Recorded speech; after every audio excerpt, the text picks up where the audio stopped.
Imagine your cold, intimidating mafia boss walking so close to you at night that you can feel his pheromones radiating from his broad chest, his deep voice brushing against your ear like a secret promise as he murmurs, "Be my fake fiancé, Benjamin, just until this nightmare ends." I didn't know whether to laugh, cry, or run for my life, because that single sentence turned my quiet, carefully hidden obsession into the most dangerous game I had ever played. My name is Benjamin Carter, an Omega with a low rank, and I am the personal assistant to the most powerful, most terrifyingly beautiful man in the city, William Harrington, the billionaire CEO who practically owns half the city. The alpha whose companies dominate entire industries. His calm voice alone can silence a room full of nervous executives, and most importantly, he is the man I have been having a crush on for months. Trust me, it is harder than it sounds. The first time I ever saw William Harrington was the day I came to his company for a job interview.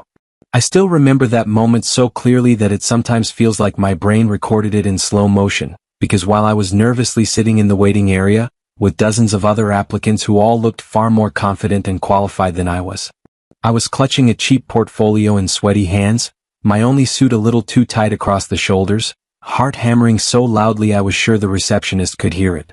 Suddenly, the elevator doors slid open on the executive floor and William Harrington stepped out. He stood like a king who had already conquered the world and was simply waiting for the next continent to surrender.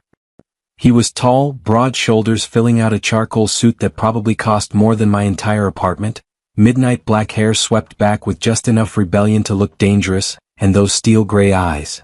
They locked onto me like they could read every pathetic daydream I'd ever had. We all stood up to greet him while he scanned us like an officer in the military. He didn't even spend up to 5 minutes, he simply nodded his head and signaled the interviewer to continue while he walked away to another department in the company. I couldn't release the thought of his presence out of my mind. In that split second I made a silent, ridiculous vow to the universe. I would do anything, crawl, beg, sell my soul, just to stay in this man's orbit. Because one look at William Harrington and I knew deep in my bones that I was already gone. I got the job, of course. The joy that exploded in my chest when the HR email pinged that afternoon still makes me smile like an idiot. I danced around my tiny studio apartment that night with a cheap bottle of wine, whispering to the walls, "I work for him. I actually work for William Harrington." But reality, as it always does, arrived the next morning wearing sensible heels and a cruel smirk. I started at the very bottom, filing, coffee runs, organizing the chaos of the mailroom while the real executives floated above me like gods. I didn't mind. Every time I rode that elevator past the executive floor I caught the faintest trace of his cologne and my stupid heart would do cartwheels. Until the day the anonymous group chat exploded. It was called Harrington Hell. No one ever owned up to it. It simply said, "To the guy in the accounting department who keeps staring at Mr. Harrington like he's watching a romantic movie, we can all see you." For a full 10 seconds I stared at my phone in absolute horror. Then another message appeared. "Seriously, dude. At least pretend you're looking at your laptop." At that moment I experienced a very strong desire to crawl under my desk and remain there for the rest of my natural life. For the entire week after that message appeared, I avoided eye contact with literally everyone in the office, because I was convinced every single person secretly knew I was the idiot who got caught staring at the boss. I spent the entire week hiding in the supply closet during lunch, cheeks burning hotter than the espresso machine, seriously considering changing my name and moving to Antarctica. Every time William called my name, I jumped like I'd been electrocuted, convinced he'd seen the chat and he was about to fire me for being a creepy, hopeless romantic. I even practiced my resignation speech in the mirror. "Sir, I'm sorry I objectified your perfect shoulders with my eyes." Luckily, fate decided to rescue me from my humiliation in a very unexpected way. A few weeks later, the company announced that William Harrington's personal assistants were being reassigned, and the management team needed new candidates willing to take the position. Now, if you have never worked in a corporate office, you might think becoming the personal assistant to the CEO sounds like an incredible opportunity.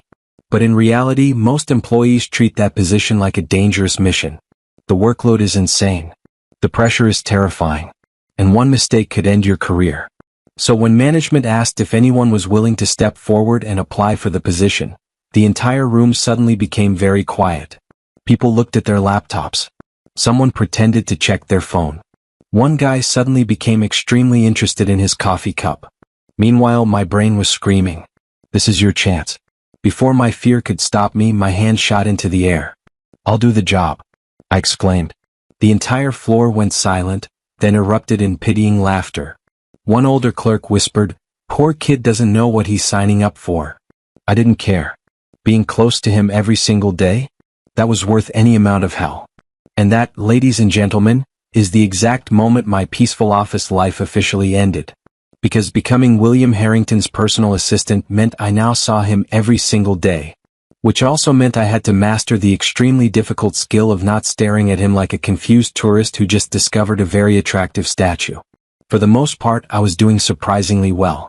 For 6 glorious, torturous months I lived in William's shadow, scheduling his impossible life, watching him close billion-dollar deals with a single raised eyebrow, memorizing the way his jaw tightened when he was annoyed.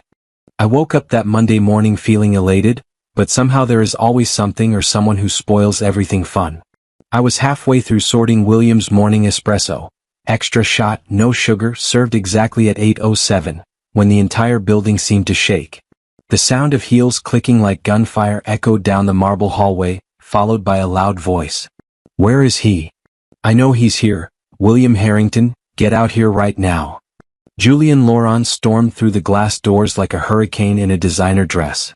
Hair perfectly tousled, diamond earrings flashing, holding an expensive purse. She was William's childhood friend, the spoiled princess everyone knew was supposed to become Mrs. Harrington someday. She marched straight past my desk without even glancing at me, slammed both palms on William's office door and shrieked, "We are getting married, William. Your mother already picked the venue, June 15th, no excuses." The entire company froze. Someone dropped their coffee while I stood there clutching the espresso cup so tightly I nearly cracked the porcelain. Inside the office I heard William's calm, ice-cold reply, "Julian, I have told you and my mother 100 times. I'm not marrying you. Not now, not ever." The door flew open again. Julian's face glowed with anger. "You're being ridiculous. Everyone knows we're perfect together."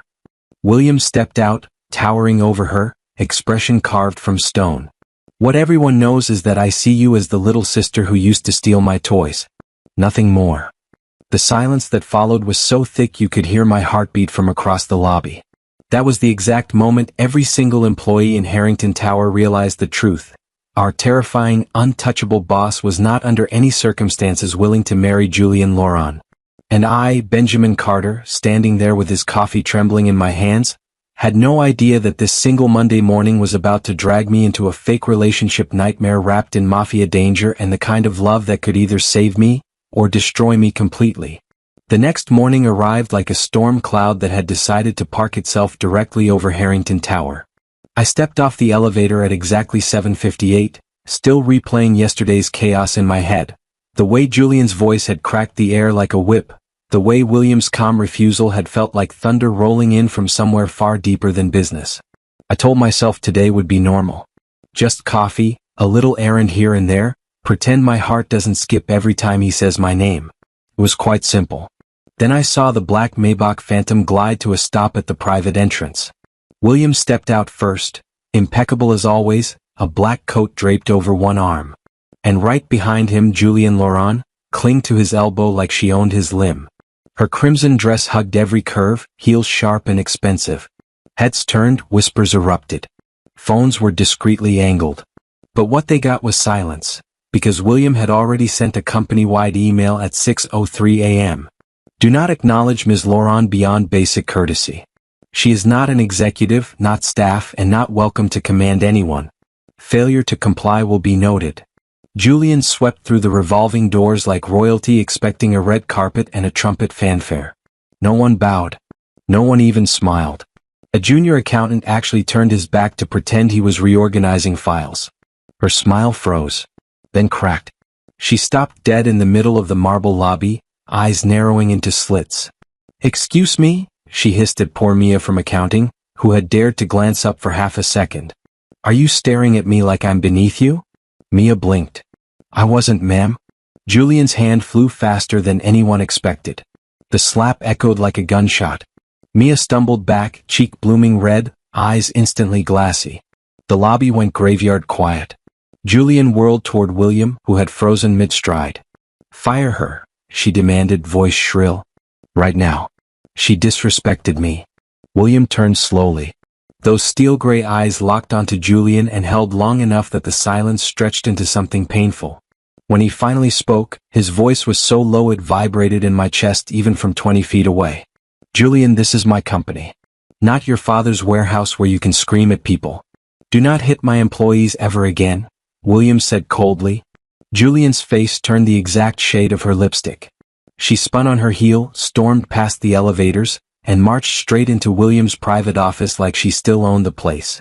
I followed, because apparently my feet had decided betrayal was today's personality trait, carrying the morning reports like a shield. Inside, Julian flung herself into the leather chair opposite William's desk, crossed her legs so high her skirt rode up dangerously, and snapped her fingers at the air. Bring me a cup of coffee. Enough sugar and make it quick. I don't have all day. William didn't even look up from his laptop. Get it yourself. She laughed, sharp, artificial. Don't be ridiculous, William. That's what assistants are for. Her gaze slid to me. Coffee boy. Do that now. My stomach dropped into my shoes. I had faced William's cold silences, his impossible deadlines, his once-in-a-blue-moon glare that could freeze lava. But this woman? She radiated the kind of entitled fury that made me want to disappear into the carpet. I scurried to the executive kitchenette like my life depended on it. Hands shaking, I measured coffee bean, tamped the portafilter, steamed milk I knew she'd hate anyway. Every second felt like an eternity. I kept picturing her hand cracking across my face next. By the time I carried the cup back, double espresso, perfect crema, served at exactly 165 degrees Fahrenheit, my pulse was hammering in my ears. I set it gently in front of her. She lifted it without a thank you, took one dainty sip, and immediately spat it across the desk like it had personally insulted her lineage. What is this garbage? She shrieked. What kind of tap water did you use?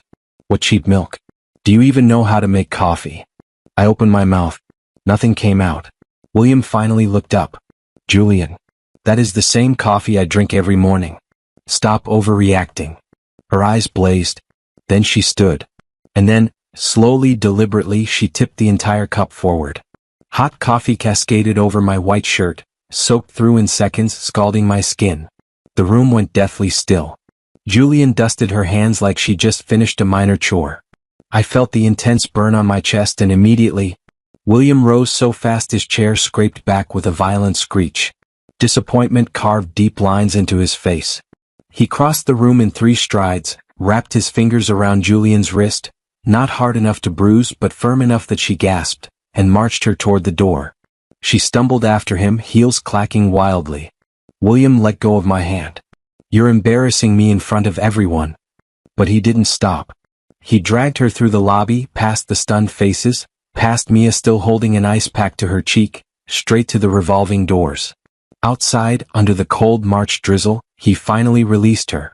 Julian yanked her arm back, rubbing her wrist dramatically. I'm telling your parents. I'll tell them you almost broke my arm. They'll make you apologize. They'll make you marry me faster. William's voice cut through the rain like a blade. Do it, tell them. Tell the whole damn city if you want. But unless you learn basic manners, unless you figure out how to treat people right, you will never set foot in my building again. Do you understand me? She stared at him in disbelief. He didn't wait for an answer. He turned and strode back inside, coat flapping behind him like dark wings. The lobby was so quiet you could hear the rain tapping the glass.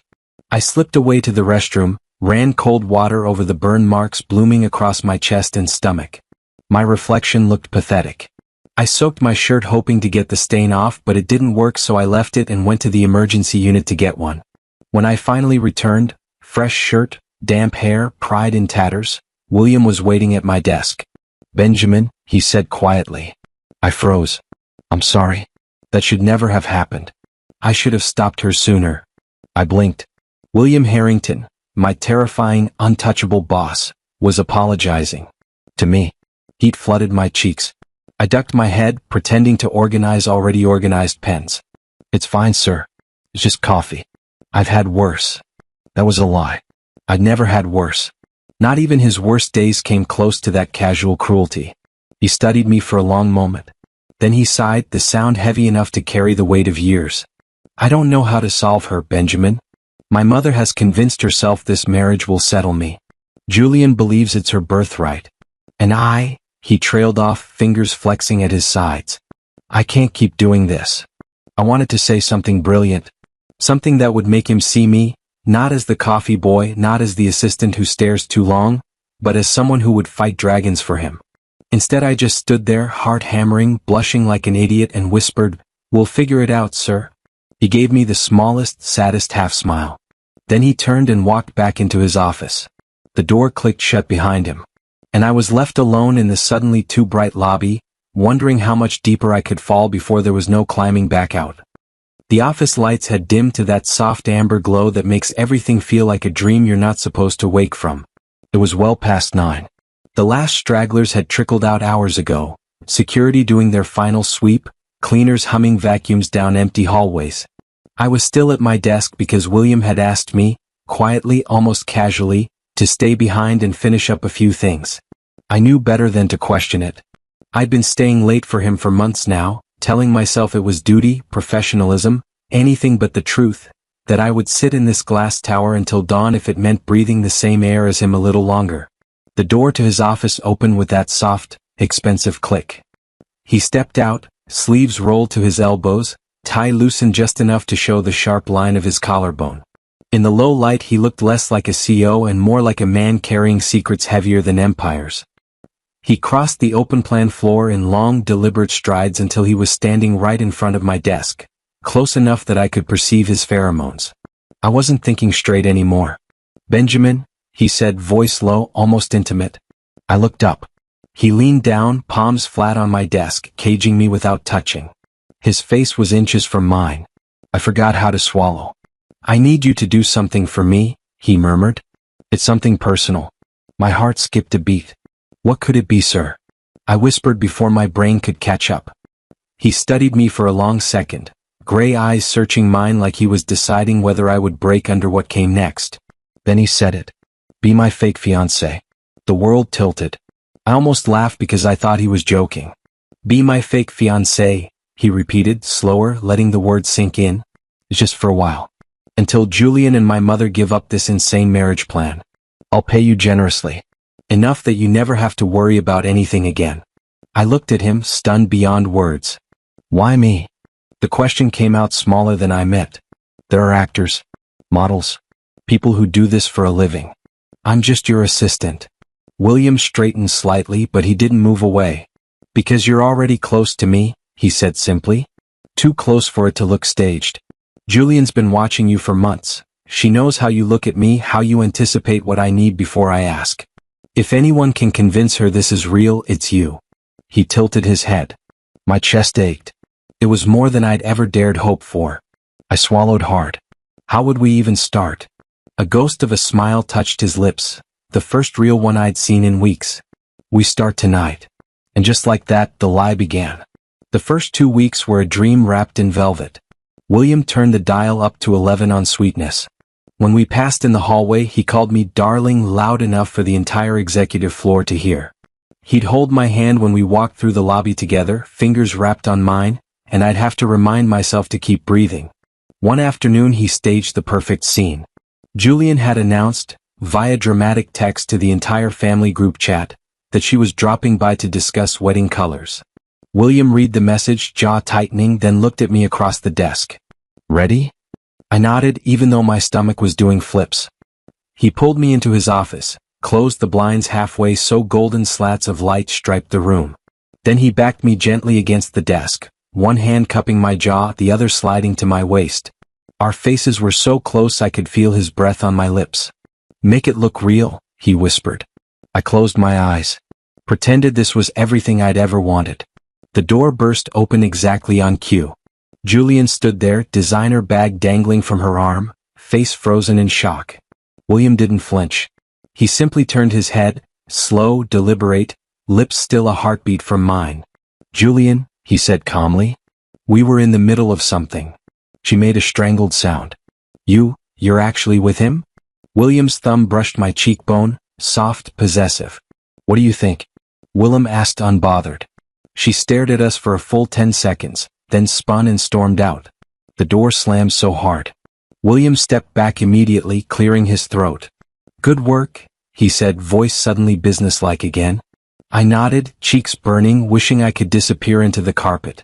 Because for those few stolen seconds, when his hand was on my face and his mouth was so close, I had forgotten it was fake.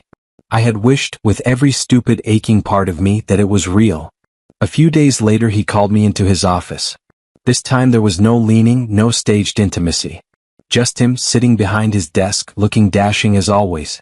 "I need you to come with me this weekend," he said. "To see my parents." My stomach dropped.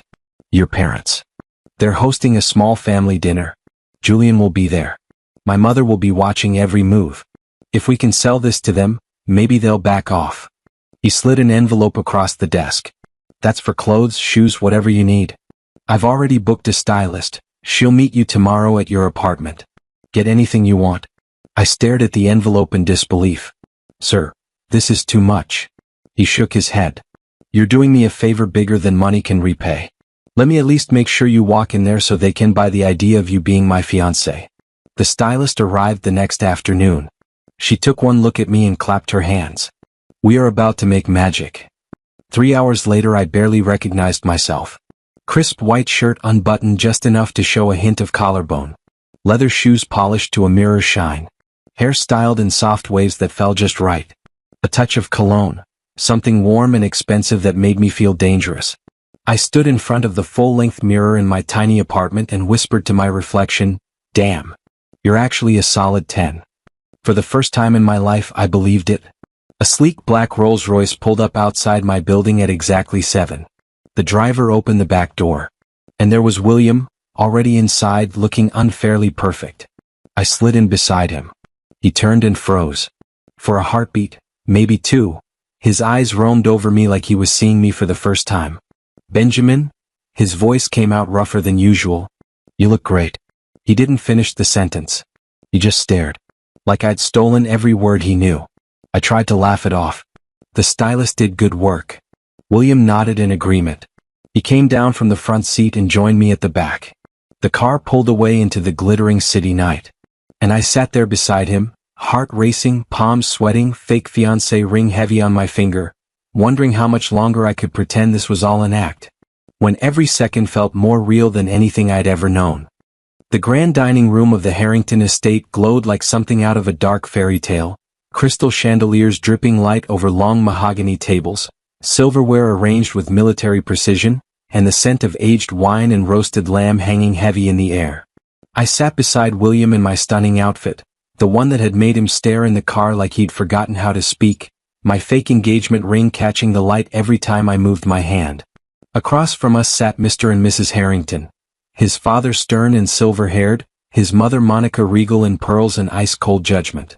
Julian occupied the seat to William's left, her eyes already glistening with anger and jealousy, while I tried to keep my breathing steady and my smile believable.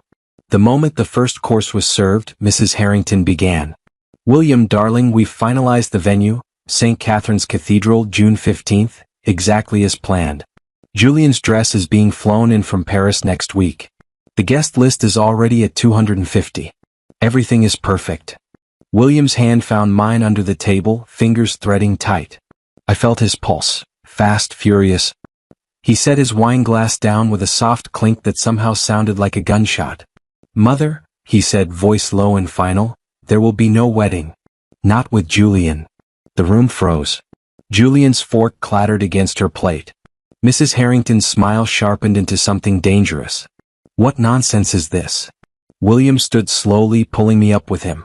His arms slid around my waist, possessive, real enough to make my knees weak. "I'd like you to meet my fiancé," he said, voice steady as steel. "Benjamin Carter. The man I'm going to marry. I have never loved Julian as anything more than a sister, and I never will. This farce ends tonight." Julian's face crumpled.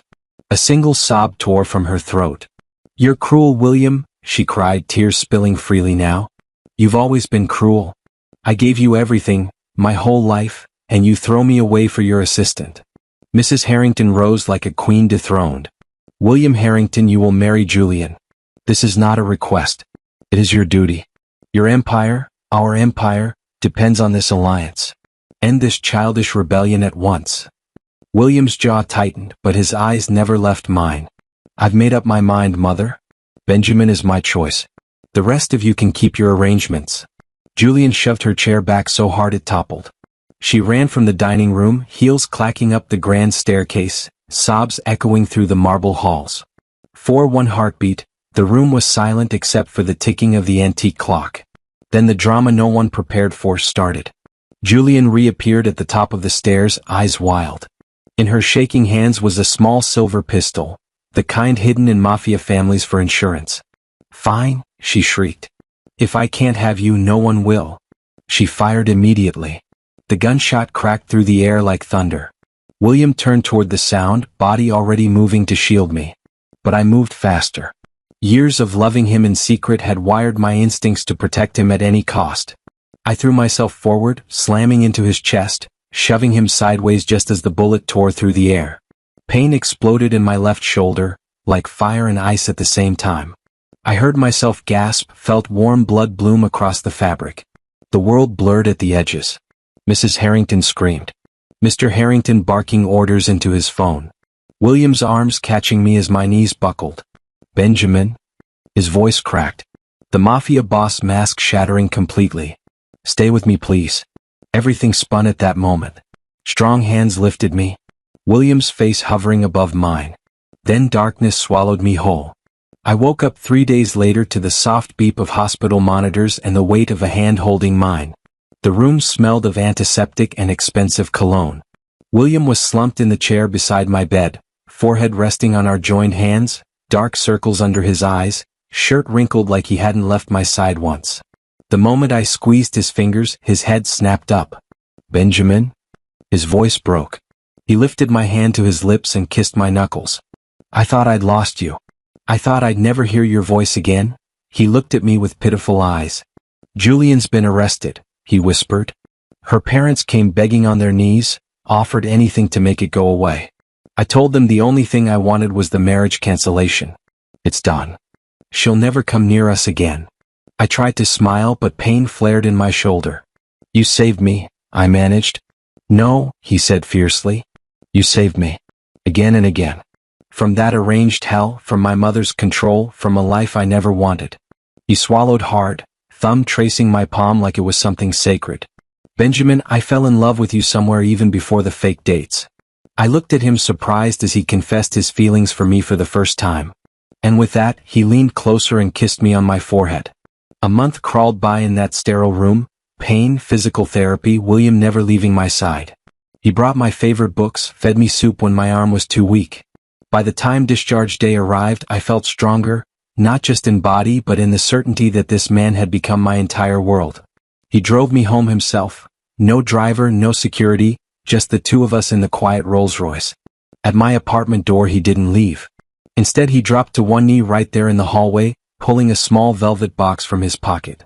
Benjamin, he said, eyes shining under the corridor light. I've spent years running empires and hiding in shadows. But the only thing I want to protect for the rest of my life is us. Marry me. For real this time. I laughed through happy tears, pulling him up into my arms. Yes, I will marry you, I whispered against his lips. And then, finally he kissed me on the lips. His lips claimed mine with all the hunger and tenderness he'd been holding back for months. Slow at first, then deeper, like he was pouring every unsaid word into that single kiss. One hand cradled my face, the other slid to my waist, pulling me flush against him while I perceived his sweet scent. The world narrowed to the taste of him. When we finally broke apart, foreheads resting together, he smiled, the real, devastating smile that had ruined me from day one. Welcome home, fiancée, he murmured. And just like that, the lie we began in the dim glow of his office became the truest thing either of us had ever known. The mafia boss and his assistant. I was Benjamin Harrington to be, the only person who had stolen the heart of the most dangerous, most beautiful soul in the city. And as William pulled me inside, kissing me again like he never planned to stop, I knew our story was only just beginning.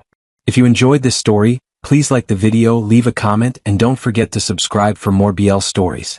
Thank you for watching till the end. See you next time.